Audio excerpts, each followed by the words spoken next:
Hello, এখন আমি রয়েছি মামা বাড়িতে আর আজকে আমি বানাচ্ছি একটা ভেজ পকোড়া। এটা আমি এর আগেও অনেকবার বানিয়েছি, তো এই রেসিপিটা আজকে আমি তোমাদের সাথেও শেয়ার করব। আর ভেজ মানে কিন্তু টোটালি ভেজ, এতে অনিয়ন গার্লিক কিছুই যাবে না। অনেক রকমের সবজি নিয়েছি, গাজর, আলু, বেগুন, ফুলকপি, ধনেপাতা, কাঁচা লঙ্কা, আদা। আর এইখানে কিন্তু আমি কিছু সোয়াবিনকে একটু আগে নুন জলে ভিজিয়ে রেখেছি, তো এটা নরমও হয়ে গেছে। এবার যেটা করব, গাজর, আলু, আদা আর বেগুনটাকে গ্রেট করে নেব, ফুলকপিটা কুচিয়ে নেব, কাঁচা লঙ্কা কুচিয়ে নেব আর ধনেপাতাটাকেও কুচিয়ে নেব। আর সোয়াবিনটাকে আমি কি করব নিজেই এখনো বুঝতে পারছি না, এটাকে আমি গ্রেটও করতে পারি, আবার ছোট ছোট করে কুচিয়েও দিতে পারি। বেগুন দেখে কিন্তু অবাক হয়েও না যে পকোড়াতে বেগুনকে দেয়। বেগুন গ্রেট করে বড়া ভেজে খেয়ে দেখবে, খেতে কিন্তু খুব ভালো লাগে। এটা আমি আমার মার থেকে শিখেছি। এই পকোড়াটায় আমি বেগুনটাও এরকম ভাবে গ্রেট করে দিই, খেতে খুব ভালো লাগে। আর একটা জিনিস দিই যেটা আজকে অ্যাভেলেবেল নেই, সেটা হচ্ছে বাঁধাকপি। বাঁধাকপি দিলে তো আলাদাই লাগে। দিদা, তুমি খাবে তো আজকে যে পকোড়াটা আমি বানাচ্ছি সেটা? Let's take it slow. Where you go, I go too. And if you hit the bottom, I'm going down with you. Let's take it slow. Who cares where we gotta be? সুন্দর করে কিন্তু যে যে সবজিগুলো great করার সেগুলো great করে নিয়েছি, আর যেগুলো কোচানোর কুচিয়েও নিয়েছি। একটা বাটির মধ্যে এইবার সব সবজিগুলো আমি নিয়ে নেব। আলু, গাজর, বেগুন, সোয়াবিন, আদা যেটা গ্রেট করে রেখেছিলাম, ফুলকপি, কাঁচা লঙ্কা আর ধনেপাতা। এইবার বাইন্ডিংয়ের জন্য দিয়ে দিচ্ছি বেসন। বেসনের পরিমাপটা কিন্তু বুঝে দিতে হবে, কারণ বেশি বেসন দিলে কিন্তু ক্রিস্পি হবে না পকোড়াগুলো।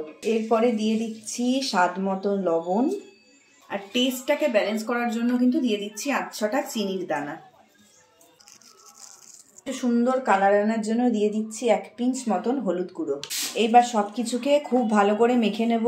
আর জল কিন্তু আগে একদমই দেওয়া চলবে না, সবজির মধ্যেই অনেক জল রয়েছে, এগুলো দিয়েই আগে মেখে নিতে হবে। তারপর যদি মনে হয় যে খুব টাইট হয়েছে, তাহলে একটু জল দেওয়া যেতেও পারে। একটু টাইট মনে হচ্ছিল আমার, তো আমি 2 চামচ জল এতে দিয়েছি। এইবার কিন্তু কনসিস্টেন্সিটা ঠিকঠাক আছে। কনসিস্টেন্সিটা দেখে নিশ্চয়ই বুঝতে পারছো যে আমি কতটুকু বেসন ইউজ করেছি। মানে বেসনের পরিমাণ থাকবে কম আর সবজির পরিমাণ থাকবে কিন্তু বেশি।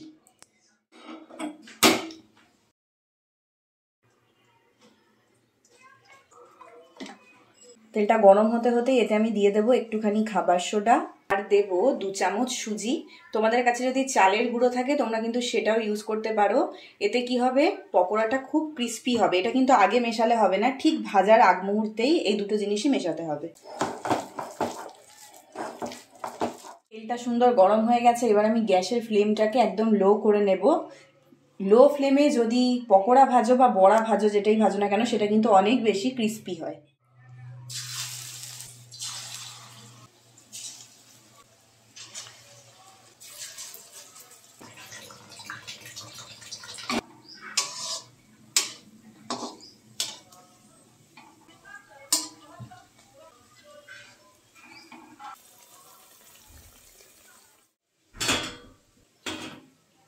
পকোড়াগুলো কতটা ক্রিস্পি হয়েছে খালি দেখো।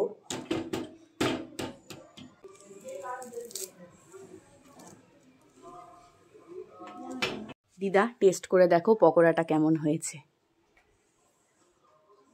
দেখছো কি, আগে খাও তো, কুড়মুড়ে হয়েছে কি না বলবে, আর কেমন হয়েছে বলবে। কুড়মুড়ে হয়েছে? আর টেস্টটা কেমন হয়েছে? তাহলে কি তুমি সবাইকে বলছো এটা বানিয়ে বাড়িতে ট্রাই করতে? টেস্ট করে দেখো। একদম ফাটাফাটি, দারুণ কুড়মুড়ে হয়েছে। অবশ্যই বাড়িতে ট্রাই করে কিন্তু আমায় জানিও যে কেমন লাগলো। সন্ধ্যাবেলা চায়ের সাথে হলে আরে ভালো হতো।